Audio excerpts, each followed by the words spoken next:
साथियों, आज इस सेशन में हम पढ़ने जा रहे हैं ट्रांसफॉर्मेशन ऑफ सेंटेंसेस बिल्कुल लॉजिकल और ब्लैक एंड व्हाइट तरीके से। ट्रांसफॉर्मेशन ऑफ सेंटेंसेस में हम सीखते हैं कि एक टाइप ऑफ सेंटेंस को दूसरे टाइप ऑफ सेंटेंस में कैसे कन्वर्ट करते हैं। सेंटेंसेस फंक्शन के हिसाब से 5 प्रकार के होते हैं। अब इसमें हम सीखेंगे कि अफर्मेटिव से नेगेटिव कैसे बनाएं और उसका मीनिंग ना बदले, अफर्मेटिव से एक्सक्लामेटरी कैसे बनाएं, उसका मीनिंग ना बदले, यानी all type of sentence type transformation को हम यहां सीखने जा रहे हैं। गोल्डन रूल एक ही है कि एक टाइप ऑफ सेंटेंस को दूसरे टाइप ऑफ सेंटेंस में हम कन्वर्ट करें तो उसकी मीनिंग बिल्कुल बदले नहीं, और इसको पढ़ने से बहुत सारा फायदा होगा दोस्तों। आपका ग्रामेटिकल एक्यूरेसी भी अच्छा होगा, फ्लेक्सिबिलिटी आएगा। जब आप ओरल रिटन कम्युनिकेशन करेंगे आपके पास क्रिएटिविटी रहेगा, वैरायटी रहेगा कि कई तरह से एक ही आइडियाज को हम लिख सकें, और पैराफ्रेजिंग स्किल्स आपका डेवलप होता है कि आप किसी भी पैराग्राफ को समराइज कर सकें, उसको हम एक्सप्रेस कर सकें, अच्छे से डिफाइन कर सकें। लॉजिकल थिंकिंग बढ़ेगा, मल्टीपल आइडियाज आपको मिलेगा कि एक ही आइडिया को मल्टीपल वे से हम एक्सप्रेस कर सकते हैं। तो ओवरऑल इसके बहुत सारे फायदे हैं, एग्जाम में तो है ही, वैसे भी इंग्लिश की अंडरस्टैंडिंग को बेहतर करेगा। तो इन सारे टॉपिक को हम इस वीडियो में कवर करेंगे। शुरुआत करते हैं अफर्मेटिव से नेगेटिव बनाना और वाइस वर्सा। पहले अफर्मेटिव सेंटेंस को नेगेटिव में जब बनाते हैं, अफर्मेटिव सेंटेंस कहता है कि वाक्य में जो तथ्य दिया गया है वो सही है, एक्सेप्ट करता है। नेगेटिव सेंटेंस उसको नेगेट करता है। तो जब नेगेटिव बनाते हैं तो सबसे पहले तो no, not, nothing, negative word का प्रयोग हम करते हैं, और आवश्यकता अनुसार जो अफर्मेटिव सेंटेंस में दिए गए एडजेक्टिव है, नाउन है, वर्ब है, उसको हम अपोजिट सेंस में लिख देते हैं। जैसे पॉसिबल है तो इम्पॉसिबल, एग्री है तो डिसएग्री, इस तरीके से। तो डायरेक्ट हम प्रैक्टिकली एग्जाम्पल देख के चीजों को समझते हैं। जैसे यहाँ देखिए, ये अफर्मेटिव सेंटेंस है, मैं हमेशा याद करूंगा आपके सपोर्ट को। तो जब इसका नेगेटिव हमें बनाना है और मीनिंग भी ना बदले, इसका भी ध्यान रखना है, तो हम 2 बदलाव करेंगे। जैसे यहाँ एडवर्ब है ऑलवेज, इसको नेवर कर दीजिए, और रिमेंबर है तो उसको हम फॉरगेट कर देंगे। तो मीनिंग जो है, सेंटेंस नेगेटिव ही बन गया और मीनिंग वैसे ही रह जाएगा। जैसे I will never forget your support, I will never forget, कभी नहीं भूलूंगा, यानी कि हमेशा याद रखूंगा। इसका भी मीनिंग वही है, इसका भी मीनिंग वही है। और बनाइए, he is always confident, he is always confident। तो यहाँ पे 2 बदलाव करेंगे। ये अफर्मेटिव है तो ऑलवेज की जगह नेवर कर देंगे, और कॉन्फिडेंट का उल्टा होता है डिफिडेंट। तो इस तरह से हम 2 नेगेट करके और हम पॉजिटिव मीनिंग निकाल देंगे। जैसे he is never diffident, he is never diffident, it means दोनों नेगेटिव मिलके पॉजिटिव मीनिंग दे रहा है कि he is always confident। अब यहाँ आपको लॉजिकल होना है। यहाँ पे देखिए, you should always follow the path of honesty, आपको हमेशा ईमानदारी का रास्ता फॉलो करना है। अब नेगेटिव बनाना है तो सबसे पहले तो नॉट लगाइए, तो पहला चेंज ये हो जाएगा। और दूसरा, इसमें एक और बदलाव यहाँ कर सकते हैं, ऑनेस्टी की जगह डिसऑनेस्टी कर देंगे तो मीनिंग सेम हो जाएगा। जैसे you should never follow the path of dishonesty, आपको कभी भी बेईमानी का रास्ता फॉलो नहीं करना है, यानी कि 2 निगेशन मिलके पॉजिटिविटी दे रहा है, आपको हमेशा ईमानदारी का रास्ता फॉलो करना है। देखिए, सेकेंड स्टेप में बताया जा रहा है कि अफर्मेटिव से नेगेटिव जब बनाते हैं तो अफर्मेटिव में अगर समटाइम्स हो तो नेगेटिव बनाते समय नॉट ऑलवेज का प्रयोग करिएगा, और बाकी नाउन, वर्ब, एडजेक्टिव को आवश्यकता के अनुसार हम लॉजिकल होके बदलते रहते हैं। जैसे प्रैक्टिकली देखते हैं एग्जांपल्स को। जैसे इस वाक्य को देखिए, he sometimes helped me financially, ये नेगेटिव सेंटेंस में आपको बनाना है, अफर्मेटिव है, पास्ट इंडेफिनिट में है, तो यहाँ नॉट ऑलवेज यूज करेंगे और पास्ट इंडेफिनिट में डिड, और डिड के साथ नॉट लगाएंगे। He did not always help me financially. अब इसका आप ट्राई करिए, क्या हो जाएगा, she was not always timid, bold का उल्टा कर देंगे तो ये नेगेटिव और ये नेगेटिव, पॉजिटिव मीनिंग दिया कि सी वॉज नॉट ऑलवेज टिमिड, यानी कि बोल्ड भी हुआ करती थी कभी कभी। चलिए, इस सेंटेंस को आप बनाने का प्रयास करिए। He sometimes speak the truth, अब he sometimes speaks the truth है, इसको जब आप बनाएंगे तो प्रेजेंट इंडेफिनिट है तो हो जाएगा he does not always tell a lie, यानी कि वह हमेशा झूठ नहीं बोलता है, यानी वह कभी कभी सच भी बोलता है। देखिए, अगर अफर्मेटिव सेंटेंस में मस्ट का प्रयोग है, आप भी साथ साथ दिमाग लगाइएगा, अगर मस्ट का प्रयोग है तो क्या है, नेसेसिटी का भाव देगा। तो हमें जब उसको नेगेटिव बनाना है तो can't help, can't stand, can't bear plus ING, ये आपने मॉडल में पढ़ा होगा। तो कांट लिखा है, कांट स्टैंड लिखा है, तो नेगेटिव भी बन गया और सेंस वही देता है कि मैं मिठाई खाए बगैर नहीं रह सकता। उस सेंस में आप इनका प्रयोग करिए। आई मस्ट ईट स्वीट्स, मैं मिठाई जरूर खाऊंगा। अब इसको नेगेटिव भी बनाना है और मीनिंग भी वही रखना है। तो आप कह सकते हैं I can't help eating sweets, I can't beer eating sweets, I can't stand eating sweets. Affirmative sentence है I must read this interesting story. अब ये अफर्मेटिव को नेगेटिव में बनाना है, कैसे बनाएंगे? तो हम कह सकते हैं I can't help reading this interesting story, मैं इस इंटरेस्टिंग स्टोरी को पढ़े बगैर नहीं रह सकता। देखिए, अगर अफर्मेटिव सेंटेंस में ऑल का प्रयोग हुआ है तो नेगेटिव बनाते समय नो का प्रयोग करना है, जैसे नो वन, नोबडी, नथिंग, और आवश्यकता के अनुसार नाउन, वर्ब, एडजेक्टिव को आप विपरीत वर्ड में बदलते रहेंगे। जैसे है ऑल आर वाइज हियर, सभी लोग यहाँ पे बुद्धिमान हैं। तो हम यहाँ कह सकते हैं कि no one is unwise here, no one is unwise here, यानी कि कोई भी यहाँ अनवाइज नहीं है, यानी सब लोग यहाँ वाइज हैं। तो नेगेटिव भी बन गया और मीनिंग भी वही रहा। तो ये क्या दे रहा है? एक वेराइटी दे रहा है, एक फ्लेक्सिबिलिटी दे रहा है, एक क्रिएटिविटी दे रहा है आपकी राइटिंग में, आपके स्पीकिंग में। ऑल विल प्ले फुटबॉल, सारे लोग फुटबॉल खेलेंगे। तो हम कैसे लिखेंगे? No one will abstain from playing football, no one will abstain from. तो एडिशनल वर्ड हमने लगाया है कि कोई भी व्यक्ति नहीं रहेगा फुटबॉल खेले बगैर, परहेज नहीं करेगा, एब्सटेन नहीं करेगा, रिफ्रेन नहीं करेगा। या हम आवश्यकता के अनुसार अदर वर्ड भी लगा सकते हैं, no one will be left from playing football, इस तरह से। देखिए, अगर अफर्मेटिव सेंटेंस में ओनली प्लस पर्सन लिखा है तब वहां हम नन बट का प्रयोग करते हैं। तो नन बट नेगेटिव है और मीनिंग वही ओनली वाला देता है। जैसे only a mother can look after her child properly, तो यहां हम लिख सकते हैं none but a mother can look after her child properly. तो इस तरह से बन जाएगा। तो एक एक चीज को समझिए। Only the tiger can be the king of the forest, none but the tiger can be the king of the forest. अब इस तरीके से मीनिंग दोनों का एक है और दोनों का हमने टाइप ऑफ सेंटेंस बदला है लेकिन मीनिंग नहीं बदला है। तो गोल्डन रूल यही है कि मीनिंग ना बदले। अगर ओनली थिंग का प्रयोग हुआ है तो नथिंग बट का प्रयोग करिएगा, उसका भी मतलब वही है। जैसे आई प्लेड ओनली क्रिकेट, तो हम बोल सकते हैं I played nothing but cricket. There was only water here, there was nothing but water here. तो नथिंग बट का मतलब भी वही होता है एक्सेप्ट, यानी पानी के अलावा यहाँ कुछ भी नहीं है। देखिए, यदि अफर्मेटिव सेंटेंस में ओनली प्लस नंबर या एज दिया हुआ है तो नेगेटिव बनाने में नॉट मोर देन या नॉट लेस देन का प्रयोग करके आप बना सकते हैं। जैसे I have only 500 rupees in my pocket, तो आप कह सकते हैं I have not more than 500 rupees in my pocket, या I have not less than 500 rupees in my pocket. इस तरह से आप बना सकते हैं। She has only 5 acres of land, तो आप कह सकते हैं she has not less than 5 acres of land, she has not more than 5 acres of land. Meaning दोनों का एक ही है और सेंटेंस बन गया अफर्मेटिव से नेगेटिव। देखिए, अगर अफर्मेटिव सेंटेंस में एवरी प्लस नाउन है तो नेगेटिव बनाते समय वर्ब को निगेट करते हैं कोई प्रीफिक्स लगा के, नो, अन, इस तरह से। जैसे एग्जांपल में देखिए, ही आंसर्ड एवरी क्वेश्चन, यानी वह प्रत्येक क्वेश्चंस का जवाब दिया। तो यहां पे हमें क्या करना है?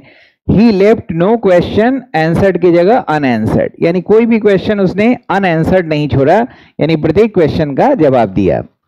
आई सोल्व्ड एवरी प्रॉब्लम, यानी कि I did not, I left no problem अनसोल्व्ड।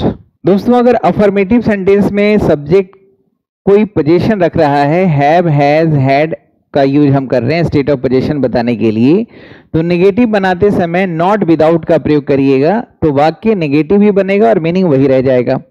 जैसे I have love and respect for others, तो हम कह सकते हैं कि I am not without love and respect for others, I am not without love and respect for others. He has lots of courage, तो हम कह सकते हैं कि he is not without lots of या मच करेज। दोस्तों, अगर अफर्मेटिव सेंटेंस में कोई सिंपल एक्शन का टास्क दिया हुआ है प्रेजेंट इंडेफिनिट या पास्ट इंडेफिनिट में, तो नॉट फेल टू का प्रयोग करके उसका नेगेटिव बना सकते हैं। जैसे ही प्लेज क्रिकेट, तो हम लिख सकते हैं he does not fail to play cricket. She advised me, she did not fail to advise me. यदि अफर्मेटिव में मेनी प्लस काउंटेबल नाउन है तो नेगेटिव बनाते समय not plus a few plus countable noun लिखिएगा, मीनिंग वही रहेगा, sentence बन जाएगा negative. I have many books on English grammar, हम कह सकते हैं I don't have a few books on English grammar, यानी कि थोड़ा सफिशिएंट नंबर नहीं है, बहुत सारा है। That house had many rooms, यानी कि that house did not have a few rooms, बहुत सारे रूम्स हैं। और इसी तरह से अगर उल्टा हो, अ प्लस अनकाउंटेबल नाउन है तो not many plus countable noun का प्रयोग करिएगा। जैसे I have sold a few bananas, तो हम लिख सकते हैं I have not sold many bananas. I trust a few people in this city, I don't trust many people in this city. तो इस तरह से उल्टा करके बना सकते हैं। मच प्लस अनकाउंटेबल नाउन है तो नॉट लिटिल का प्रयोग करेंगे। जैसे ही वांटेड मच नॉलेज, हम लिख सकते हैं ही did not want little knowledge. तो मच का विपरीत हो जाएगा लिटिल, और यहाँ पे डिड नॉट का प्रयोग करेंगे। इसी प्रकार अगर मात्रा बताने के लिए मच प्लस अनकाउंटेबल नाउन है तो उसको नेगेट करना है तो लिटिल का प्रयोग कर लेंगे, तो वो वाक्य सही हो जाएगा। He wanted much knowledge, he did not want little knowledge. My father has given me much money, my father has not given me little money. Affirmative में अगर a little plus uncountable noun है तो वहां पे much का प्रयोग आप कर सकते हैं, not much का, तो मीनिंग वही देगा। जैसे अगर हम कह रहे हैं I have seen a little water in the जग, तो नॉट मच वाटर बोलेंगे तो मीनिंग वही आ जाएगा, I have not seen much water in the jug. I want to see a little patience in you, हम कह सकते हैं I don't want to see much patience in you. देख रहे हैं ना, नेगेटिव हम बना रहे हैं कुछ वर्ड्स का यूज करके, लेकिन मीनिंग को हम कोई चेंज नहीं कर रहे हैं। एज सुन एज का प्रयोग है तो नेगेटिव में नो सुनर का प्रयोग करिए। As soon as I scolded him he started crime, no sooner did I scold him then he started crime. ये आपने कंजंक्शन में भी पढ़ा है। As soon as I set to study the electricity got cut, no sooner did I sit to study than the electricity got cut। अगर affirmative में both and का प्रयोग हुआ है तब क्या करेंगे, not only but also का प्रयोग कर दीजिए। जैसे both a frog and a crocodile are amphibians, तो हम कह सकते हैं not only a frog but also a crocodile is an amphibian। ये नेगेटिव बन गया, मीनिंग वही रहा। both a monkey and a crow are arboreal, not only a monkey but also a crow is arboreal। arboreal कहते हैं जो पेड़ पौधा झाड़ियों में रहता है। यदि अफर्मेटिव सेंटेंस में as plus adjective plus as का प्रयोग हुआ है तो नेगेटिव बनाते समय नॉट लेस या मोर प्लस एडजेक्टिव का प्रयोग कर सकते हैं, देन लगाना है कंपैरेटिव में। राम इज एज अल्ट्रुइस्टिक, मतलब परोपकारी है, as Mohan. Ram is not more altruistic than Mohan, Ram is not less altruistic than Mohan. Sita is as amiable as Gita, amiable यानी मिलनसार। Sita is not more amiable than Gita, Sita is not less amiable than Gita. हालांकि ये कॉम्पेरेटिव का transformation एक अलग तरीके से बहुत सारे रूल के साथ मैं बताऊंगा। अगर अफर्मेटिव में TOO एडवर्ब का यूज हुआ है तो ये नेगेटिव मीनिंग ही देता है, लेकिन नेगेटिव वर्ड नहीं है। तो हम जब इसको नेगेटिव बनाएंगे तो सो प्लस एडजेक्टिव और उसके बाद दैट का प्रयोग करेंगे, और नॉट तो लगाना ही है। जैसे he is too fat to walk, इसका है अफर्मेटिव में, लेकिन इसका मीनिंग है कि जरूरत से ज्यादा मोटा है, वॉक नहीं कर सकता, तो हम ऐसे लिख सकते हैं ही टू की जगह एडवर्ब लगाया, he is so fat that he can not walk, negative बन गया। He is too incredulous to trust others, मतलब वो बहुत ही इनक्रेडुलस है, ट्रस्टवर्दी नहीं है, तो he is so incredulous that he can not trust others. अब last but not the least बहुत ही इंटरेस्टिंग रूल है कि अगर अफर्मेटिव सेंटेंस में कोई यूनिवर्सल ट्रूथ है तो उसको नेगेटिव में भी बनाना होता है और इंट्रोगेटिव नेचर का भी रखना पड़ता है। जैसे अगर हम कह रहे हैं the sun rises in the east, ये तो यूनिवर्सल ट्रूथ है, तो इसको हम ऐसे लिखेंगे does not the sun rise in the east, यानी कि नेगेटिव भी बनाना पड़ेगा और इंट्रोगेटिव भी। अफर्मेटिव सेंटेंस है the earth moves on its axis, does not the earth move on its axis, और मार्क ऑफ इंट्रोगेशन रहेगा। अभी तक सीखा हमने दोस्तों की अफर्मेटिव से नेगेटिव कैसे बनाते हैं, इसके लिए 19 स्टेप्स हमने देखा। अब हम लोग देखेंगे कि असर्टिव सेंटेंस जिसमें अफर्मेटिव नेगेटिव दोनों आ जाता है, इसको इंट्रोगेटिव में बदलना है और मीनिंग ना बदले। अब इस पॉइंट्स को हम लोग देखना शुरू करते हैं। देखिए पहला पॉइंट है कि अगर असर्टिव सेंटेंस प्रेजेंट इंडेफिनिट या पास्ट इंडेफिनिट में हो तो आप डू डज डिड का प्रयोग करेंगे आवश्यकता के अनुसार, और जब भी हम इंट्रोगेटिव बनाएंगे तो उसको नेगेटिव नेचर का रखना पड़ेगा, तभी मीनिंग वो सही से वो कन्वे कर पाएगा। यानी इंट्रोगेटिव भी रखना है और साथ में नेगेटिव भी बनाना है। जैसे दे प्ले फुटबॉल, ये अफर्मेटिव है, इसको हमें इंट्रोगेटिव में बनाना है और मीनिंग सेम रहे इसलिए नेगेटिव नेचर का करना है। तो हम कर सकते हैं do they not play football, खेलते ही तो हैं। सी सैंग अ सॉन्ग, तो इसको इंट्रोगेटिव में बनाना है लेकिन मीनिंग सेम रहे इसलिए नेगेटिव में भी रखना पड़ेगा। Did not she sing a song. अब दूसरा बात है कि अगर नेवर का प्रयोग हुआ है तो इंट्रोगेटिव में बदलते समय एवर का प्रयोग करना है। She never tells a lie, does she ever tell a lie. He never helped me, did he ever help me. और अगर असर्टिव सेंटेंस में नथिंग का प्रयोग हुआ है तो उसके स्थान पे एनीथिंग का प्रयोग करना है। He knows nothing about us, does he know anything about us. She has nothing to do, does she have anything to do. और अगर असर्टिव में नथिंग बट का प्रयोग हुआ है तो यहां पुनः एनीथिंग बट का प्रयोग करना है, मीनिंग वही रहेगा। There is nothing but water, is there anything but water, what is there but water. यानी दोनों तरीके से बना सकते हैं। अगर वहां नथिंग बट का प्रयोग हुआ है एनीथिंग से भी बना सकते हैं, एनीथिंग बट, और what is there but water, but का मतलब एक्सेप्ट हुआ।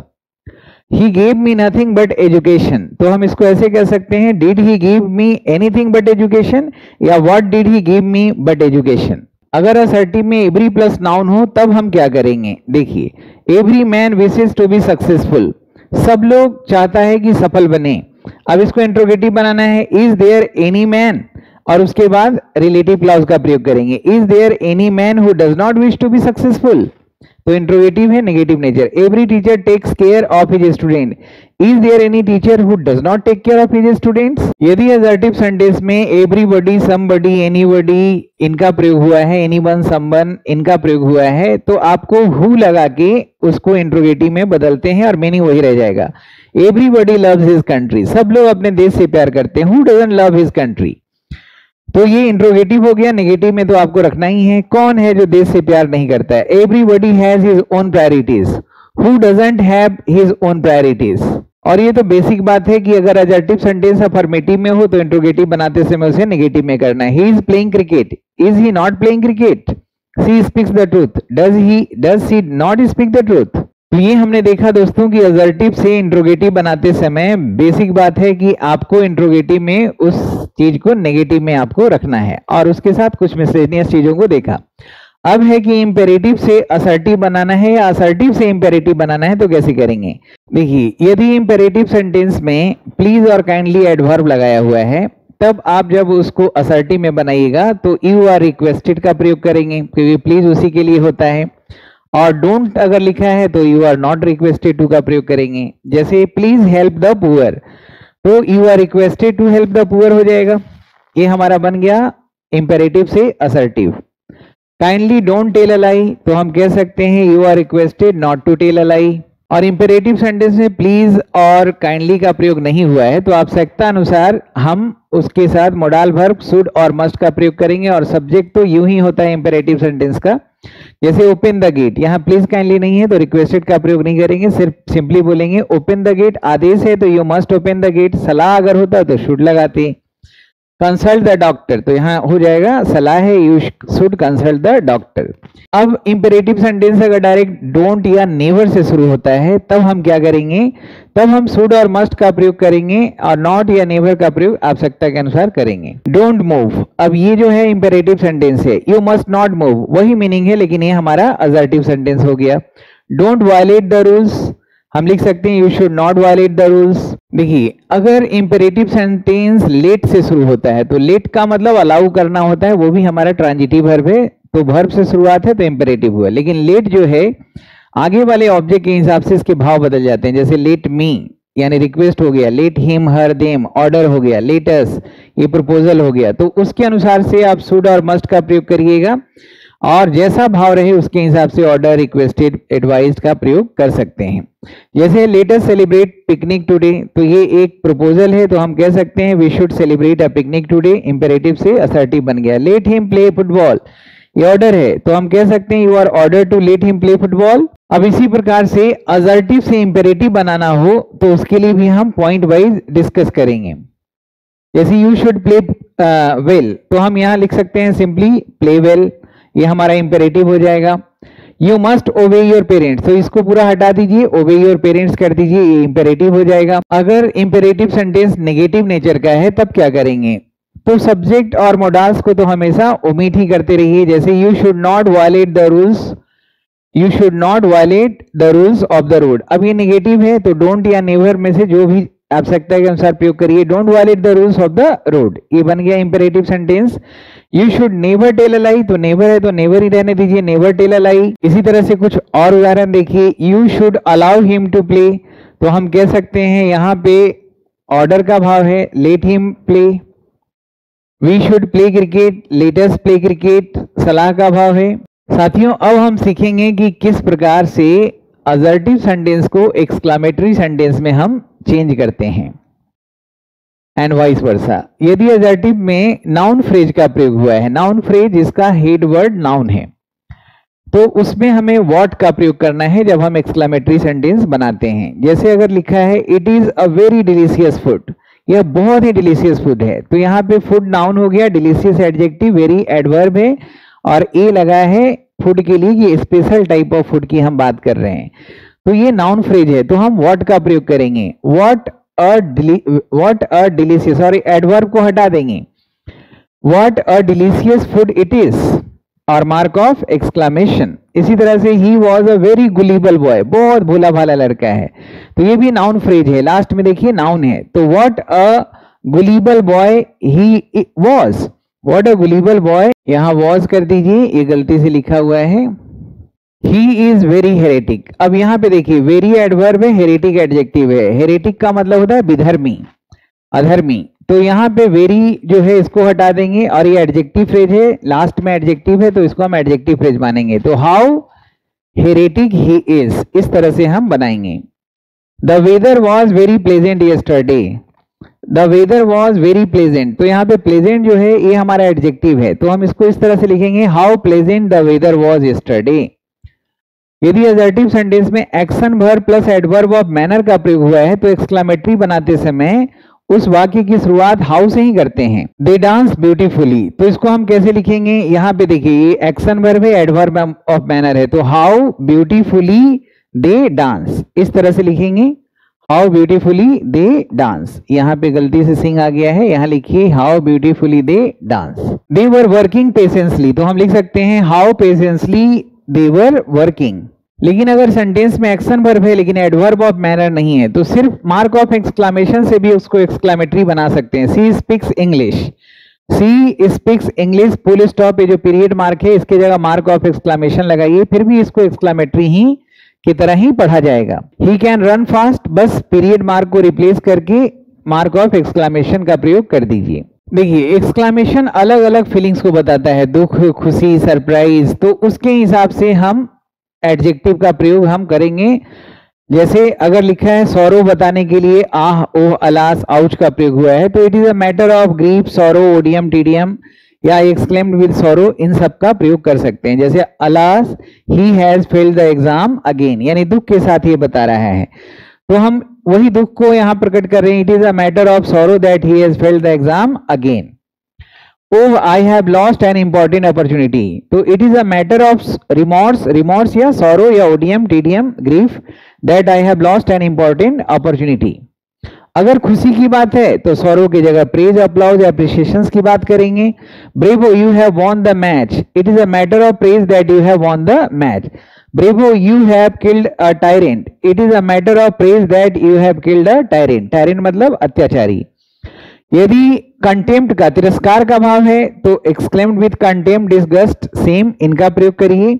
जैसे phi you have deceived your friends, it is a matter of contempt that you have deceived your friends।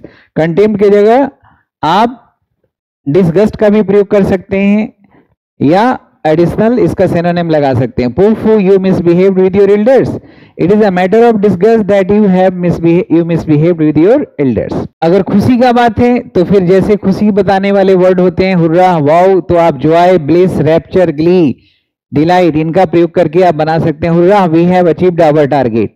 It is a matter of joy that we have achieved our target. Hurrah, you have passed the examination. It is a matter of bliss, joy, delight that you have passed the examination.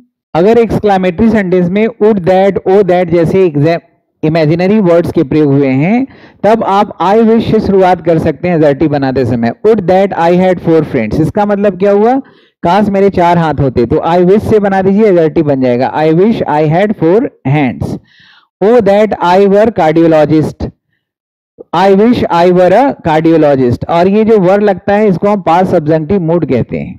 साथियों, आज हमने transformation of sentences को पढ़ा. ये video आपको कैसा लगा? आप अपने बहुमूल्य कमेंट्स को जरूर देंगे ताकि अगला वीडियो और बेहतर तरीके से मैं आपके सामने प्रस्तुत कर सकूं. किसी भी ग्रामेटिकल टॉपिक की समझ को बहुत बेहतरीन करने के लिए मिराज इंग्लिश ग्रामर को आप अवश्य मंगाएं. ये गीता रामायण की तरह सारे टॉपिक को कवर करता है. टोटल ग्रामर के 27 टॉपिक और सिर्फ ग्रामर के टॉपिक्स इसमें हैं.